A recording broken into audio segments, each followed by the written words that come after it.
everybody to Parashat Teruma. I'd like to first thank our hostess, Paula Hertzberg, for yet again opening her home to us. With your permission, I would like our learning to be Leilui Nishmat, my father-in-law, Abraham ben Miriam. It's his yortzeit tomorrow.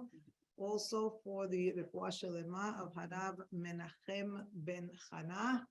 Hashem should restore him to great strength. Also, Chodesh Tov, we are now in the midst of one of the happiest months, Adar, Mishenichnas, Adar Marbim Besimcha. You all know the famous adage that when Adar comes, it's a time for increased happiness. And I'd like to talk about that for a minute or two. Chodesh Adar, we know, is the Chodesh that contains the holiday of Purim. Beautiful. And the holiday of Purim symbolizes the ability to conquer our enemies. Well, the month of Adar is not just a perfect month for us to prevail over our adversaries, but the enemies that we are also most likely to be able to have the strength. Adar means adir, strength. This is the month that's infused with additional strength to be able to conquer our own inner enemies. It really is the time where we could reflect and ask ourselves, are we jealous? Are we people that anger easily? Do we become quickly depressed? If these are some of the emotions that might be barriers to our happiness, Marvim Besimcha, Adar is the time that we want to increase and bring in as much happiness as possible. I'll say it again, the idea of being able to receive. Kabbalah, to receive means not only positive energies, but ultimately the most positive energy, which is the Shekhinah, which is God's presence, which is what we're going to talk about today in Parashat Teruma, which is a way for us to receive, to welcome in the godly presence. Before we go into Parashat Teruma, I just would like to say a few words about Adar, so that maybe we can take advantage of the month and everything that it offers us. The first thing we need to think about is, when we think about bringing in the Shekhinah, bringing in divinity, bringing in holiness, it's not that bringing in holiness, bringing in having prophecy, maybe we'll use that word. Having prophecy means being able to hear, being able to perceive the word of God. Bringing in prophecy doesn't make us holy. Holiness is what allows us to bring in prophecy. It's a little bit different. The order of operations is what comes first. Does prophecy make us holy, or does holiness make us Nevi'im, make us prophets? And we had discussed in an earlier class here together that prophecy is the ability to see the positive outcome, even while we're in the darkness. So if you can see a positive outcome when you're in a place of despair, that makes you a person who's able to see a happy, healthy, prosperous future. This is what Adar is asking, and it takes strength. We had said that Adar from the word Adir, which means strength. This is the time that we are outfitted with this extra strength. And who better to be the poster girl for the month of Adar? Who am I referring to? Of course, Esther. What's so beautiful about Esther? There's a couple of lines in the Megillah that would normally not make sense. One of the lines says, Ein la av va'em. We know that she was an orphan. We know that Mordechai either adopted or married her, depending on which commentaries we follow. But the Ein la av va'em is a very unusual terminology. Everybody has a father and a mother. They could not have been created without that. Except, you'll appreciate this, except that her father died when Esther was in utero, according to the commentaries. and her mother died in childbirth. So she is a person who came into the world literally alone. She came in without any forms of a foundation or without any type of support. And she turns out to be the poster child for being able to see the happy ending, for being able to see, while things as grim as we could possibly imagine, Say against all odds. against all odds, and in times of, I think, the greatest despair of the Jewish nation. This was going to be an entire annihilation of every man, woman, and child in the nation. This was and to make matters, I want to say to make matters worse, but maybe this is what made matters better, is that we had this cloud over our head. We had so much time to worry about it, to agonize about it, to think about it, to fear about it, to get depressed about it. This, when you have a doctor's appointment or a dentist appointment or anything on a mammogram, anything uncomfortable, you want to get it over as soon as possible because you want the horror to be over and behind you, except in this case, the horror would be the end of them. And so Esther rises to the scene. And she comes and she becomes this person who the Megillah gives her a second name. It's a very beautiful name. They call her Hadassah. What is Hadassah? What's a Hadass? We know it from the four minim of Sukkot, Etrog, Lulav, Hadass, Arava, right? What is Hadass? It has a smell, or no, that's not the one with the smell? It's a myrtle. Myrtle. And so what is this? So etrog might symbolize, when you're learning for Sukkot, symbolizes the heart, and the lulav symbolizes the spine, right? And the arava symbolize the lips. It's shaped like lips. The hadass is meant to symbolize the eyes, the ability to see. Now, hadassim are green, and you may have heard a outlandish midrash somewhere in the recesses of your mind that Esther was green. Did anybody hear this midrash ever? There's an obscure midrash that says she was green, but it doesn't mean that she was green in color like the myrtle, like the green myrtle. It means that like myrtle, which is green, she too possessed, how do you make green? What colors comprise Blue and yellow. Blue and yellow. And what was it that made Esther be the poster child for strength during times of despair is that she was able to combine together the blue and the yellow. And what does that represent? And I'm only talking in terms of color with you right now, because we're going to use it as a foundation to come into Parashat Teruma, where we're going to have all the turquoises and all the colors. So let's talk for a minute what certain colors represent. You might even know from the color wheel, from psychology. Let's start with the blue. What might blue represent? The water. The sky and the water, beautiful. Those are two perfect. And what would, let's say we stayed with water, but for sure sky, because that is the spiritual aspect of it. What might the water represent? There is, first of all, water is always Mayim, life, Torah. There are all these beautiful, and healing and nurturing. You can't live. There's not a single living thing on planet Earth that could survive without water.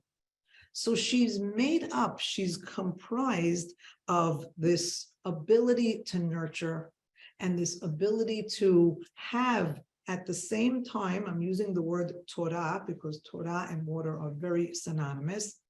At the same time, that's her blue. What is she able to temper it with or to balance it with? And if I told you water and I asked you, is water hot or cold, which way would you usually say? Cold. The cool blue, right? The cool blues. So she has this one side of her that's cool and nurturing, calming, Torah. And on the other side, the yellow. What would the yellow? Sun, heat, sun and heat. Yes, the sun. fire, heat, right? What else? What emotion would come together with that? Passion, one is cool and calm like the waters, and the other one has passion and fire and this ability to move things forward. There's an energy, Here we have, yes, energy. energy. Love that. So here we have these two elements, the fire and the water, which seem to be what? Opposites. The calm and the passion, which seem to be opposites. But those two things, the ability to have both, the Torah is not telling you to just be a calm, passive person and let everything, go fly over your shoulders or whatever it is. And at the same time, it's not saying you have to always be boom, boom, boom, a zealot. You need to be able to know when to temper, when to move forward, when to hold back. Balance. And balance is probably the perfect word for this. I don't know if green means the same in Hebrew or whatever, but we use the word green when somebody is like a banana's green or somebody's not. Not Right. yet right. So I figured like when she started, she just I was, think that she happens was to be like not really beautiful. ripe and just getting started and getting I able to like be what I her, do like her job. even better what you're saying, which is so beautiful. If you want to say that something is not yet ripened, that is the definition of prophecy. That is the definition of faith. That is the definition of being able to see the nolad, what's going to be born, what's going to come. But when must you see it? I always say everybody could be a hero Monday morning. What do they call Monday morning quarterback? Right. Hindsight is 20/20. You don't have to be a genius once everything works out fantastic to be able to say, oh yeah, great, thank you, God. No. No, It has to be when you're still green. She had that ability to see what others couldn't. That reflects her hadassanis. So with Esther, and we know that Megillat Esther, and maybe next week we'll go more into the Megillah as we get closer to Purim, but we know that a lot of the references in the Megillah bring us back to our Parashat Teruma. They talk about the vessels. And they say that when the king Ahasuerus was showing off and flaunting all of his kelim, all of his vessels, the commentaries come and say, you know which vessels those were? On the basis. They're the ones that he stole from the Beit HaMikdash. And they even said when he came out wearing his robes, they say those were the robes of the Kohen Gadol. Right. And so, yeah, imagine, and the worst part of the oy factor was that we came, we participated, we partied, we lost sight of who we are and what was actually going on. We could no longer see. We were sort of in a fog at that point. And Assimilated. assimilated, but B, our minds couldn't decipher Irrationalized. the real from the reality, which was that he's wearing the Kohen Gadol's, my gosh, outfits, right? And he's drinking out of vessels that were intended to be used in the Holy Temple. That reality, they didn't see it for what it was, which was a churban in and of itself, which was a devastation and a desecration in and of itself. And so with that backdrop of where we ended up, where the kelim ended up, how things ended up unraveling, I want to start now at the very beginning. Let's start in Parashat Teruma. Let's see what's being asked of us. And I accept and recognize it is a challenge for us to sit here, modern day, having no direct contact with anything remotely resembling the Mikdash, the Mishkan. We haven't stepped foot in the Beit HaMikdash. I mean, today is beautiful. If you go to the Kotel, you could put on those 3Ds and you can get a sense of what everything looked like. But it's still something very, very far beyond our reach and comprehension as to what this was. And yet we learn it every year. This time of year, we turn to page 444 or whatever it is, and we learn Parashat Teruma. And just so that you could have a sense of gratification, the commentaries say anybody who studies and learns about the vessels and the building of the Mishkan, finish my sentence. It's as if they built the Mishkan themselves. The reward for studying something that's so out there and so beyond us is that the effort that we expend in trying to understand what's being said is in and of itself our involvement as if we were there at that time building it. And I say that because it's my job to make this parasha relevant. That's the biggest challenge. I think it's the challenge of anybody who wants to learn about this, is to say, so what has this to do with me today? Why am I still learning about an outdated edifice that doesn't even exist? And just to press the pause button on that, there are two major commentaries, the Ramban, Nachmanides, and the Rambam, Maimonides.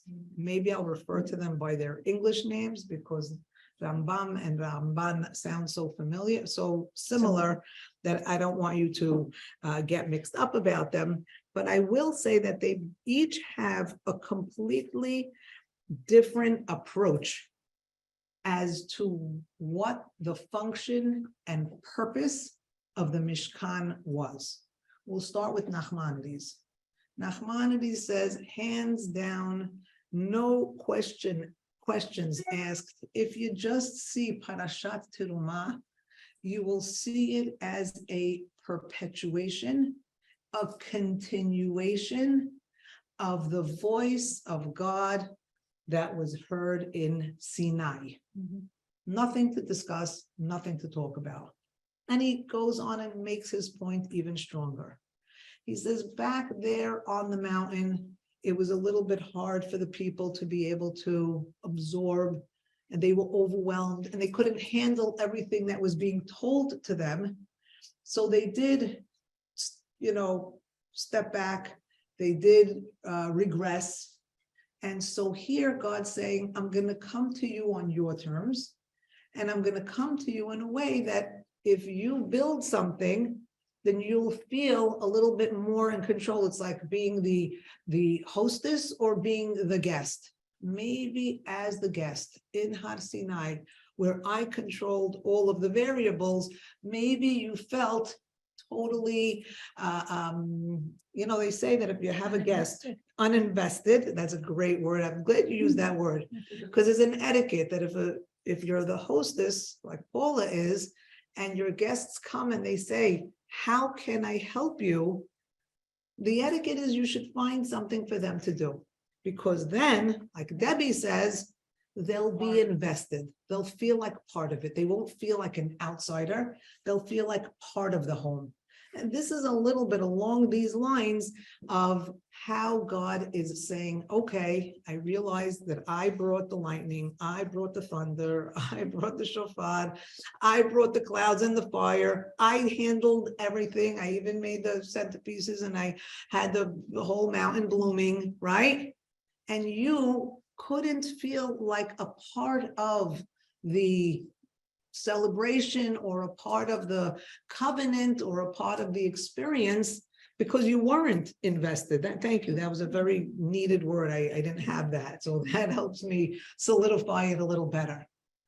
So Nachmanides comes and says, this Mishkan, this tabernacle, the centerpiece of the tabernacle is the ark. What is the ark? It was a box, a gold box, that contained within it the luchot, the tablets, and they're called the edut. They are called the witnesses.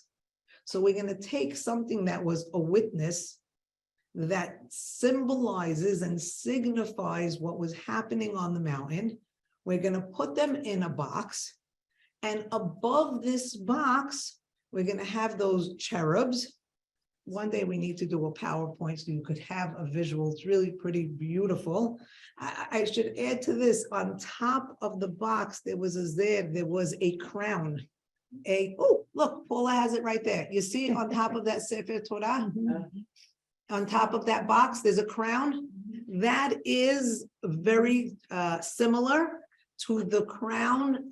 That actually, it happens to be a beautiful depiction because it is a square box, and within the box is the Torah, and around it is this fence. And you know what this fence is? This zed was also considered a crown. And the box has a crown because it's symbolic who or what is represented by the Aron itself. Maybe don't answer until I just tell you this piece, that on top of the Aron, you had these two angelic, winged angelic cherubs or figures, cherubim, which maybe I should take one more second and say, I mean, we could just have a pajama party here. There's so much to say, but just for today, it's the cherubim, these same cherubs first appear on the scene. We first learn of them. Does anybody know the first time we hear about cherubs is back in the Garden of Eden? And the Garden of Eden, the cherubs' purpose over, you know what? We should look at that together because I think that's going to help us understand the final point that I want to make here, which is for my friends with Humashim. Thank you for bringing a Tanakh, even better, Felicia. You're going to get your money's worth because we're going to go into Nevi'im and Ketuvim if we have time. If you'll go to Perek 3, the last pasuk, which is pasuk 24, when God sends out Adam and he sends him to the east of Eden, what does he put? He puts cherubim, he puts these cherubs. And these cherubs, he also puts, besides the cherubs, he puts this lahat hacherev hamitapechet, a flame of an ever-turning sword. You'll see a lot of this in fables and Disney stories, the ever-turning sword. And what is it there for? Lishmor, to protect. To protect the pathway to the tree of life. A lot of things happening here. We are now going to build a mikdash. And we are going to build an Aron. The Aron's going to have a crown, but it's also going to have kiruvim. And now in this week's parasha, from the midst of the kiruvim, what's going to emerge? The voice of God. God's going to speak to us from the middle of the two cherubim, which are above the Aron. And if Nachmanides wants to be gratified and happy that he chose this position, that the Mishkan is a direct continuation of Har Sinai, and that the centerpiece of the Mishkan is the Aron, which is the box that contains the Luchot, which sits at the Holy of Holies, then he has every right to make his case, because all the language used to describe the Aron is used to describe the Har Sinai. Like Moshe had to wait 7 days before going up to Har Sinai, the Kohen on Yom Kippur has to wait 7 days before going into the Mishkan. And they both had a cloud above them. And they even say that the gold of the Aron resembled the fire of the mountain. And there were many, many parallels between the Aron itself and Har Sinai. But what does that mean to us? Where would we be wanting to take all of this? So I did a little math, and it's nothing more fun than Googling things like this. If the entire Mishkan area was 50 by 100, I'm talking in cubits, so excuse me, but for me to convert, that's going to be way too complicated. So let's stick with cubits for now. 50 by 100. Within this 50 by 100 area, there's going to be the Holy of Holies, the Kodesh HaKodashim, and the Holy and the Kodesh.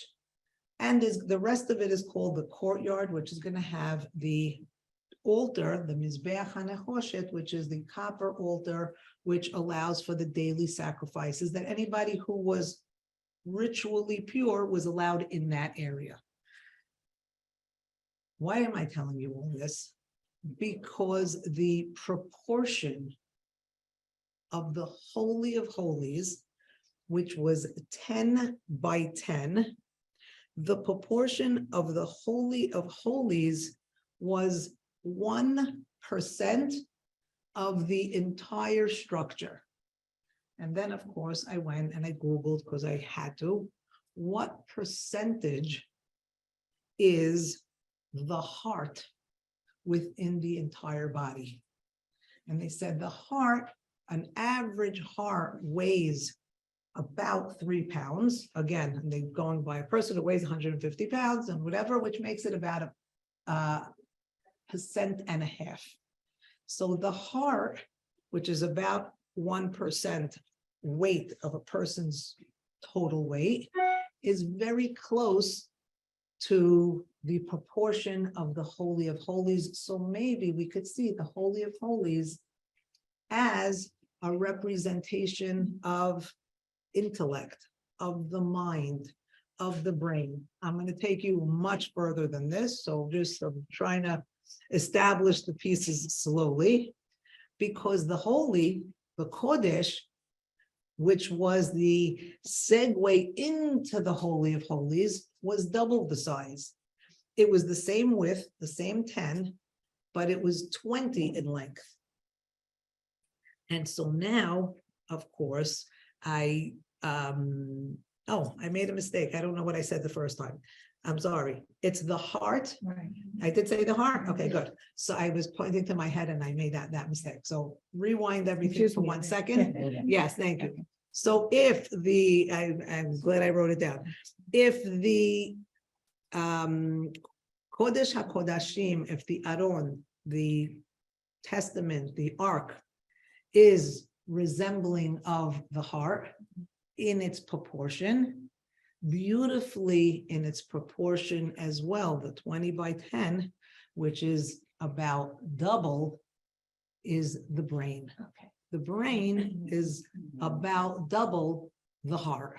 And so, why am I telling you all of this? Because if Nachmanides is going to say that the most important part of the whole learning that we're about to do is all about this Aron and all about continuing the experience of Sinai, he's saying that really the Mishkan is avodat halev, is a job that we do with our hearts.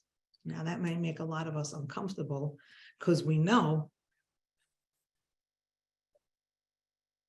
the uterus becomes the same weight. Oh, the uterus becomes the same weight as the heart?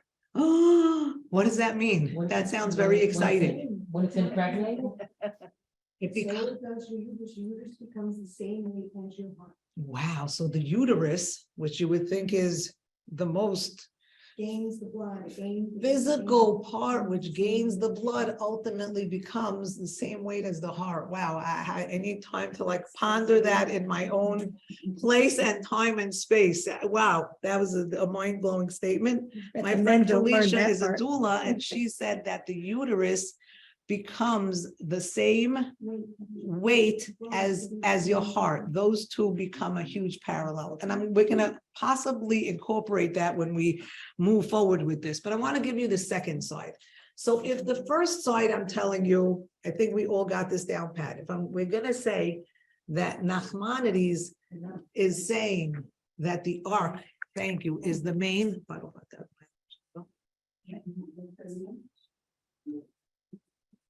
Rambam, Maimonides is going to come and say, I'm sorry, he's the practical one. He was an accomplished doctor. He was an accomplished philosopher, but he was the most practical. And he says, what are you talking about? The whole centerpiece of the Mishkan is actually the Mizbeach, the altar. That's where all the work gets done. God already did his thing. God already did his job. He already came down. What, you want to build something so that he could continue his job and he could continue speaking to you from amongst the Kerubim? He says that job was already done. The reason for the Mishkan is so that we could offer up, we could bring to God, we can alter, we can relate. And the easiest way to think of this is Nachmanides, Ramban, is saying, wow, the energies of the Mishkan are intended to bring the energies from above to below. Rambam, Maimonides, is saying, we've been there, done that. That's what Sinai was about. The Mishkan is to do what? Take the efforts of humanity and have us come and bring everything that's physical. I'll maybe reword that. We're taking everything spiritual and bringing it into our physical terms. Whereas with the altar, what are we doing? Quite the opposite. We're taking everything that's physical and making it and turning it into a spiritual endeavor. And so we have these two sides to the same. We have these two sides to the same coin, and one of the questions is ultimately going to be, when we come to serve God, what is the means by which we choose to have a relationship with God? Do we expect for him to come to us? Or do we believe it's our job to go to him? Do we believe that the energy has to come from within us and we have to make the relationship? We have to, with relationships, there's always one is more of the giver and one is more the taker. Are we the givers? Are we the receivers? And of course, we all know that, you used the word before, the idea of balance is of the utmost importance. Because we do have to have Kabbalah, we do have to be able to receive, but at the same time, we can't just receive, right? We have to give back, whether it's to our fellow man or to God himself also. It seems like with the 10 Commandments, when we received it, we kind of left it up. So when it's more Because physical- why? Because it's a why? physical thing. When God gave it to us, we didn't accept We it. weren't Like, invested in we it. weren't invested, but then giving, when we go to the Mishkan and we give everything. So I When think we become a giving partner is to Okay, so if you're gonna say giving is the thing, then you're with Maimonides. If you're gonna say that receiving is the thing, then you're gonna go with Nachmanides, but the two of them are be together. to be together. It's what this Mishkan is gonna be about. Now, having done all this, and I know we didn't even read one pasuk yet, and I wish we had time to read the entire parasha.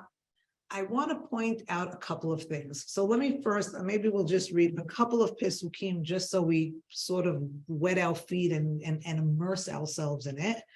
And then from there, I use the term wet our feet and immerse ourselves. So maybe I'll add one more thing to the month of Adar. The symbol is the Pisces, the fish. And one of the ideas of fish being the symbol for Adar, so the easy thing would be because fish can't be cursed because they're underwater.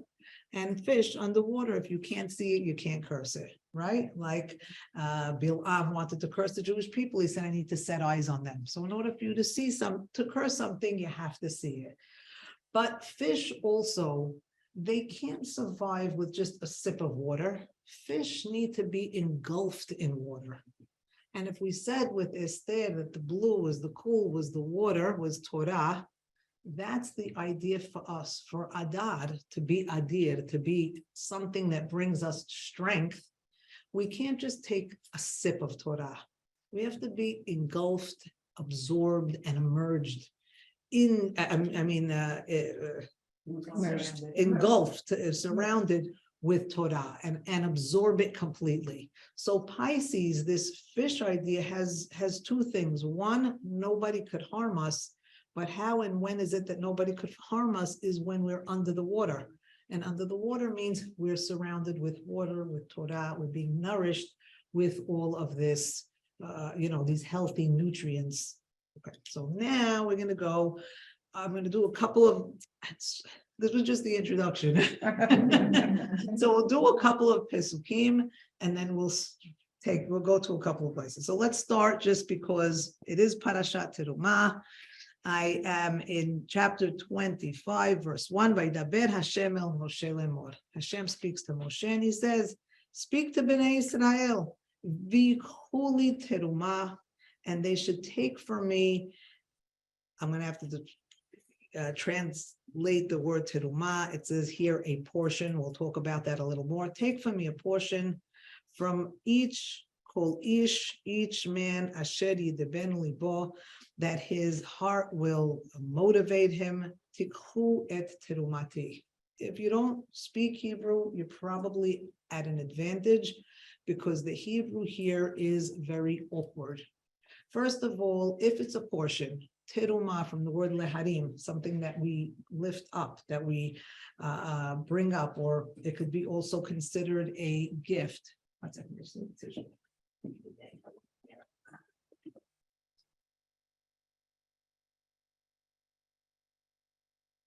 about that. B'chuli teruma. It seems to be oxymoronic. Why? Because a gift is something that we usually do what? We usually give. But the language here, that's why I said if you don't speak Hebrew, you're at an advantage, because here it says, take for me a gift, which doesn't make sense. B'chuli, take for me.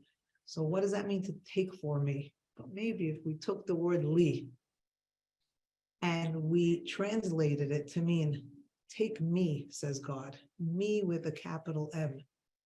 Take me as your gift. Take me as your portion. Take me and incorporate it to become part of who you are. V'chuli teruma. The gift is not what you're giving me. The gift is your taking me, your acceptance of me. It's beautiful terminology. Our kids, we don't need gifts from them.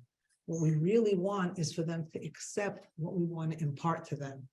V'chuli teruma, what God is saying, even while we're in the middle of doing something most physical, which is building a mishkan, which is bringing portions and gifts. And how do we know this? Because it says, Asher yidebenu libo tikhu et terumati. To the extent that your heart moves you, to the extent, I'll use different language, to the ratio or the proportion or the amount of space that you open in your heart, that's the amount of godliness that you could bring into yourself. And what is God saying? That's my greatest gift. My greatest gift is, what did you say? That you accept me, that you take me, that you bring me in, and that you incorporate me into your being. This is the definition of Adar. The level to Adir, the level of strength that we have in the month of Adar correlates directly to the amount that we're able to bring in of godliness. Why am I saying that? Because it's never me by myself. My strength comes from my belief that I'm not in this alone. My strength comes from the conviction that God is with me every step of the way. And that was, again, back to Esther, that was her greatest strength. Ein la ava'em. When you don't have a mother and you don't have a father, what do you have left? You must. She was positioned, she was poised to have to open up and say, okay, Hashem, you're Avinu, you're Malkeinu, you're my father, you're my king. It's me and you. It's you. And that's why she suggests fasting. That's why she says, bring everybody together and fast, because you know what God's going to see on the third day of people having no, I don't know if you're just talking about fasting. Imagine by day 3, if you had a child that was on a hunger strike, by the third day, if they even made it to the third day, what would be your greatest fear? that they're gonna die. And you know what Esther wants to show God? We don't We're need willing. the Haman troops to kill us. Because if you don't come to our aid, I didn't even want to say it because it sounds blasphemous or sacrilege, but so I'll say it in a positive way. If you save us now, we're at the point at the door of death on the third day of fasting. If you come in and you save us, then you're the one who's saving us. And yes, you could save us from our enemy, but that could be, we could say, like the Maccabees, there's only a few of them and few of us and many of them. But this will be a direct life saving. You will save us physically. And if you save us physically, you'll also be doing what? Spiritually. Saving us spiritually. We will know who saved us. We will know that our Yeshua, our salvation came from you, God. And so with this, we're going to move on to a couple of Pesukim just so we have them. Yes. That is the basis. Yes, absolutely. That is the basis of Emunah. Aleph, Mem, Nun. Elohim, Merachefet, Benafshi. Those are the first 3 times those letters appear at the head of a word in Torah. Elohim, Menachefet, Nafshi, which means God is hovering in my soul, which is the same thing that's being said here. Tikhuli teruma, take me and make me your gift. Your gift to me is your acceptance of me, your investment in me. And then he says, it's beautiful, thank you. He says, and this is the teruma that you're going to take. You're going to take gold and silver and copper, and all of this language is language we're going to see in Megillat Esther. You're going to take techelet and argaman. You're going to take the red dyed skins, and you're going to take the all of these elements. Ve'orot elim. You're going to take all of these skins and shemen lamaor. Special olive oil, besamim, and special spices for the Shem and Amishkan for the Ketoret. You're going to take the Avnei Shoham, these special stones. Each one of these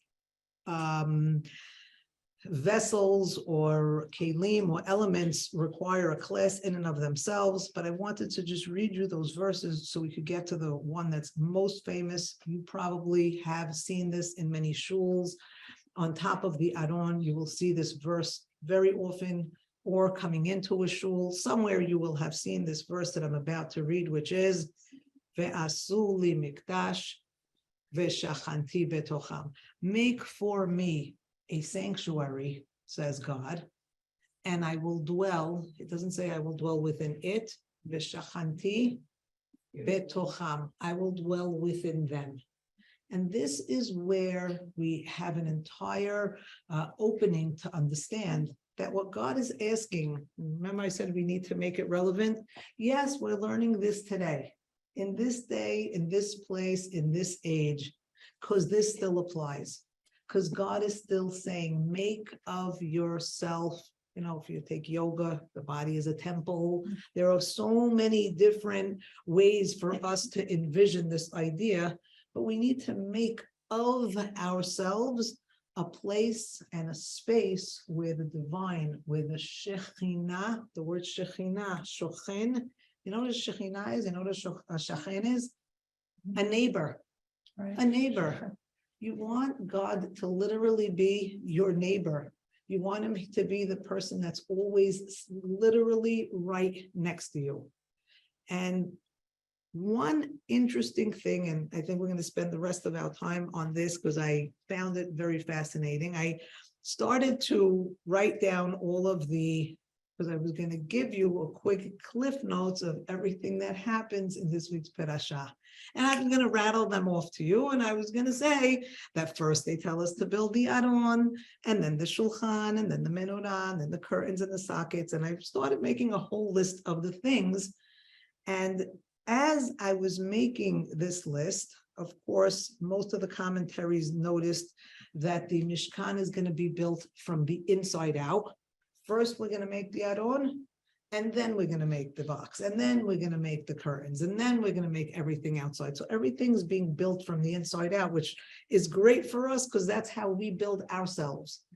We don't build in the gym first. We first take care of our thoughts, of our mind, of our heart, and then we have to take care of also our physical well-being.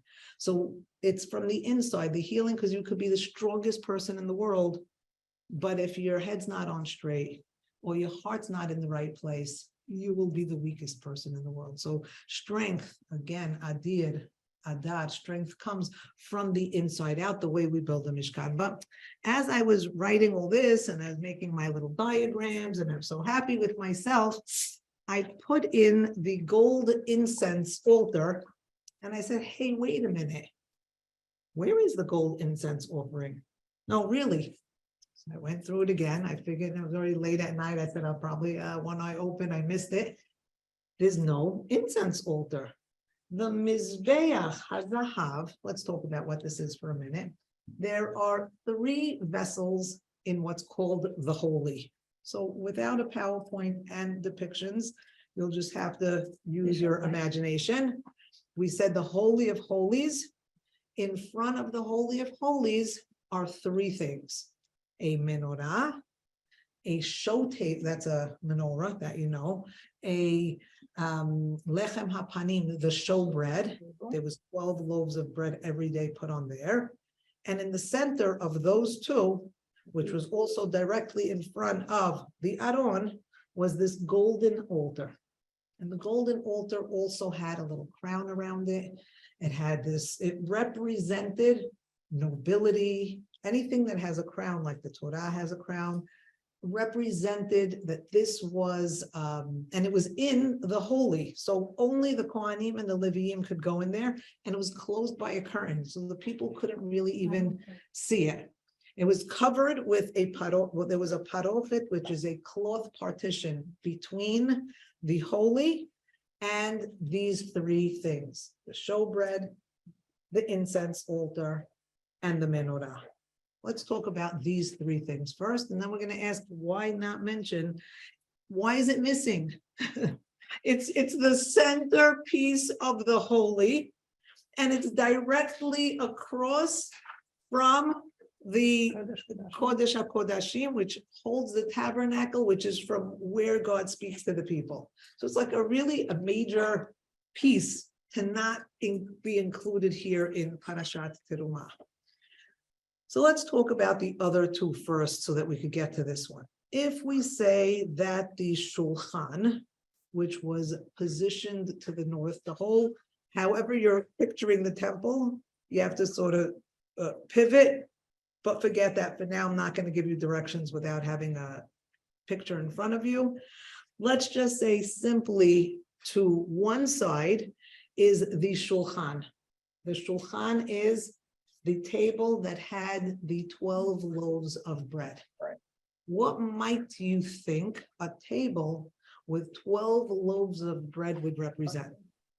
The 12 Shvatim. Material abundance. 12 Shevatim, I didn't even think about that. That's beautiful. But in the scheme of the world and the way it operates, Material bread, abundance. you would Bread, think staff of life. is sustenance, food, nourishment, sustenance. The lechem hapanim is going to feed our physical side. It's easy for me to say that when opposite the lechem hapanim, on the direct opposite side is going to be the menorah. And now that we already made a foundation to say that the table of showbread is to talk about feeding of the nation, and again, why it has a crown around it is because it's the king's job to make sure that all of his subjects are well fed. He's responsible for that. The menorah, what might that represent? Light. Light. Give me more words for light. Spirit. Fire, light, spirit, clarity, enlightenment, because light and clarity go together. Enlightenment, learning, knowledge. So one side is going to nourish my physical side. One side is going to nourish my intellectual and spiritual side. Beautiful. And the middle is our missing point. That's how we're gonna get there. I love it because that's the answer. How are we going to get from a physical sustenance and a spiritual intellect enlightenment? We had said already from Nachmanides and Maimonides that we need to fuse the two, the Aron and the altar, the energy that comes from above, because you could consider that the menorah is enlightenment, and the food comes hamotzi lechem min haaretz, coming from the ground. This same idea, whether it's up and down or side to side, we need something to fuse those two. And to our chagrin, the Parashat, I want to say, deliberately omits this middle piece, which is the golden altar. So let me first tell you what the golden altar does, and then we're going to go to two sources and hopefully, please God, pull it all together. So the middle Mizbeach HaZahav, what was that? What was in it? What was it for? It was the ketoret, beautiful. The spices were burnt on it. It was, no, you're saying ketoret is a prayer that they say today to resemble that ketoret. But the basic idea of the ketoret was that when you would burn these spices, it would create a smoke. And it was directly positioned in front of the Kodesh HaKodashim, because if you pulled away the curtain leading to the ark where God's presence was, nobody except for the Kohen Gadol once a year on Yom Kippur was allowed to come in and he had to go through a whole 7-day period of cleansing and mentally purifying himself to go in there. So when you pull back that curtain to the Kodesh HaKodashim, to the Holy of Holies where God's spirit lay, you have to first do what? Light this fire, light this smoke, so that it would block the view. When we talk about Nadav and Avihu, that they brought a ketoret, we're going to remember this story, so that it would prevent any kind of, God forbid, plagues, because if anyone were to look upon the spirit of God, they would be automatically you can't see God's presence and done. Okay. So if the purpose of this center altar, which was made of gold, was to bring incense and to bring spices, why wouldn't you include it? That was the question we started with. So the Sforno, I didn't know what to do, so I started looking around. And I found a beautiful, beautiful interpretation. The Sforno was a 15th century Italian, one of the great rabbis. And he takes a story that is in, for those of you with your Tanakh, please turn to Melachim Bet, Kings 2, chapter 4. And he takes a story where Elisha, who was the protege of Eliyahu Hanavi, comes to a place called Shunem. Remember the Isha Shunamit? I'll tell you her story and you'll remember it when I tell you. Every time, I'm going to read it to you, we'll start in verse 8. I'll tell it to you quickly. This is a buy one, get one free. You came to a Torah class, but I'll give you an extra little story that happens in Nevi'im. In the time of kings, it happened to be that Elisha comes to Shunem, and there is a Isha Gedolah, a very prominent woman, and she always used to invite him over to come to eat, to break bread. And it happened to be that every time he would come, that was the place that he would go to, again, to eat bread. So already I'm teaching this to you at the same time that we're learning about the showbread. So Sforno is going to come in and say that this story is a key story for us to read parallel with our Parashat Teruma, and I'll explain it. he goes for, well, I'll tell you the story quickly. Yeah. Is What? that that? Is it? Is it the Haftarah? Is it the Haftarah? I don't know. It should be. That would be great. I didn't. I usually check the It is. Haftarah week. It is. Oh, because it says there are so many different Haftarot. If it's Parashat Zachor, if it's Shekalim, if not, it's on 1157. That would be great. Thank you for asking that. Let me just see for myself, and I can't think straight until I check that out. 1157. Yes, Malachim Aleph, page 5, but it is not talking about this exact story. It's a chapter after this story. But it would have been great. Maybe I would have signed on to that recommendation if that's what they had, if that's what they had chosen. Okay, so let's go back to here. So what happens? There's this man, Elisha, who is the protege of Eliyahu Hanavi, who comes to this woman's house to eat bread every time he comes to town. So this woman, who's a great lady, tells her husband, I know that this man is a Ish Elohim, and he's Kadosh, he's holy, and he comes to us Tamid, often. Think of Tamid like a Ner Tamid, something that is perpetual. Naaseh, let's make him an aliyat kir ketana. Let's make him like an apartment.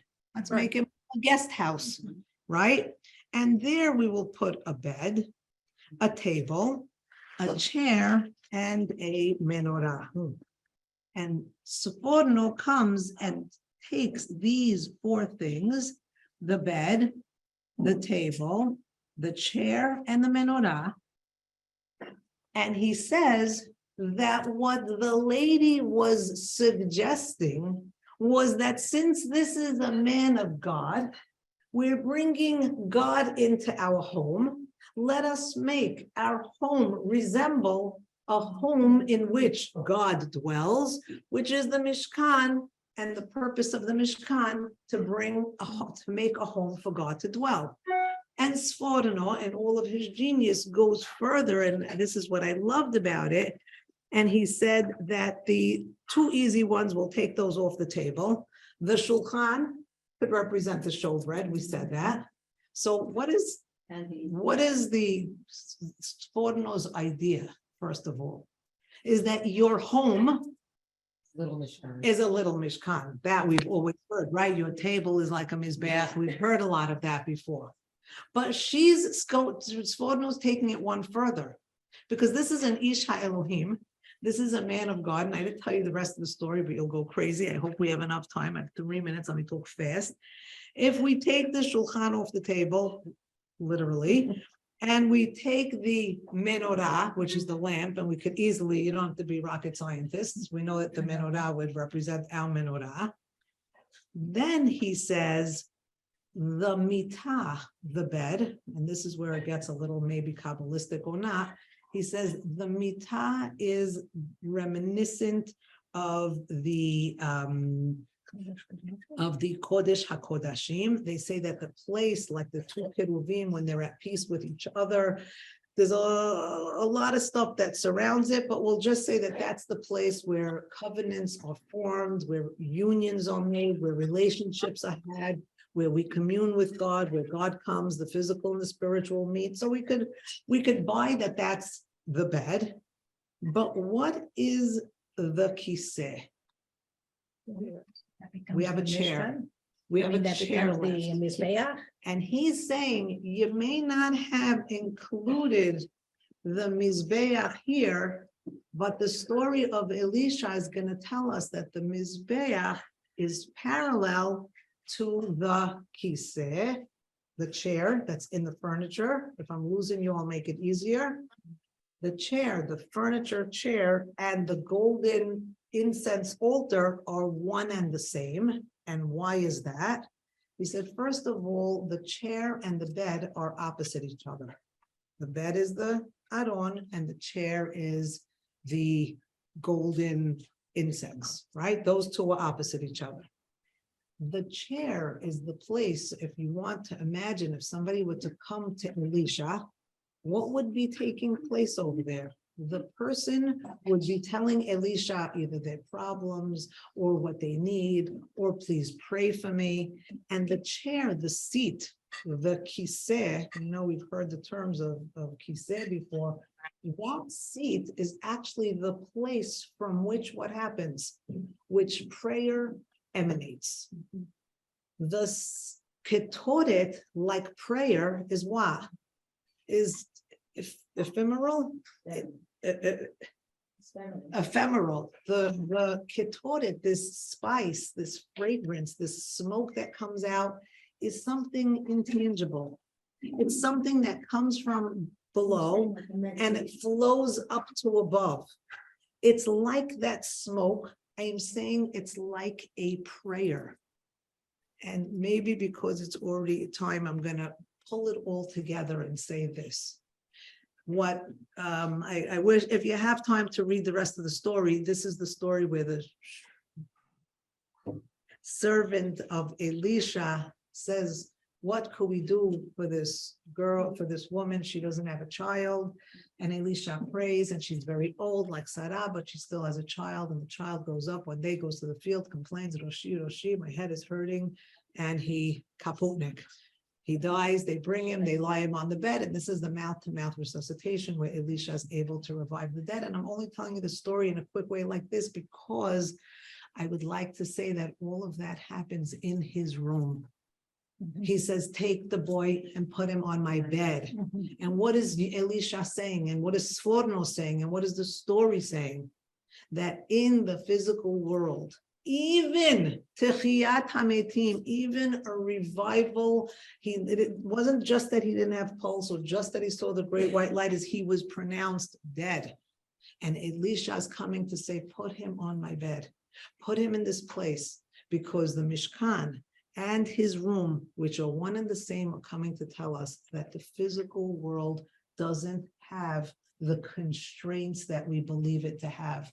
That there are things that are beyond the realm and scope of our comprehension could take place in a space where we're going to fuse the physical and the spiritual, the godliness, when we're able to turn our homes. Now just take that and say, what happens when we make our house a mikdash? Guess what? Anything's possible within the walls of our own house, because that's what's being said here. I'm going to end with this because I'm sorry, but the time got away from me. But I think the most beautiful depiction of these four elements and the Mishkan and the month of Adar, one thing brings it together, and I'd like to say it in the name of my father, Yeshua ben Rachel, Yeshua Rafael ben Rachel. He was a Kohen, and he always embraced and loved the Birkat Kohanim. The Birkat Kohanim, if you pay attention to it, says, Yevarechecha Hashem v'yishmerecha. God should protect you and guard you. And most of the commentaries say it means guard your money, guard your physical possessions. I'd like to say Yevarechecha Hashem v'yishmerecha is referring to the sustaining, the showbread, the shulchan. Yevarechecha v'yishmerecha. He should sustain you physically. Ya'er Hashem panav elecha. Ya'er, or, would be what? Would be the menorah. Ya'er Hashem panav elecha v'yichuneka. Next. Yisa Hashem panav elecha v'yasem lecha shalom. God should put his face to you and give you peace. That's the ketoret. That's the chair. That's the place where you sit and you pray and you commune with God. And then finally, when these three come together, V'samu et shemi al bnei Yisrael, ani avarechem. When these three elements could come together, God says, I will come down and I will bless the people. The Kohen is the one who's going to bless the people. It's through the Kohanim that the blessing is going to flow, because it is the Kohen who's going to directly be a conduit to the Shekhinah that's coming from heaven, and that is then spreading itself out to the rest of the world. So I will say that maybe the Torah deliberately left out this Mizbeach HaZahav, because it's not something that is intended to be constructed through an architect and just placed. It's something that we constantly have to build, that we have to contribute, that we have to bring, that yidabenu libenu, that our heart has to hope and yearn and invest in this endeavor. It's not something that can be done for us. Each person has to do it. The words that speak to our contribution is kol ish asher yidabenu libo. Each man has to dig deep into his own heart. You can't just count on the Mizbeach to do the job for you. That's something that every generation and every person has to bring to their home, to their personal temple, to their communal temples. And God willing, when we do that, we will bring it to a temple that we all together could frequent and live in and experience. B'mehera b'yameinu in Yerushalayim. Amen. Beautiful.